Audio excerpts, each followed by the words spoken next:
যে মৃতদেহ কথা বলে, অত্যাচারের গল্পটি শুনিয়ে দেয় পুঙ্খানুপুঙ্খভাবে, সেই মৃতদেহটিকে সরিয়ে দেওয়া দরকার।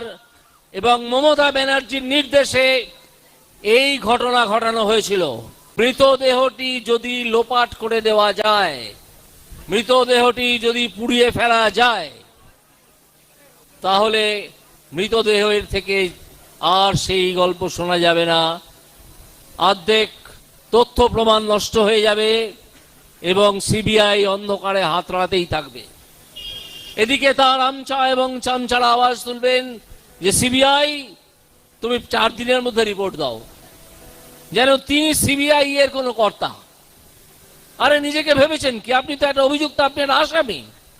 আজকে আমি আবার ঘোষণা করছি যে এই মমতা বন্দ্যোপাধ্যায় একটি আসামি এই খুনের। আমাদের ভিডিওগুলি ভালো লাগলে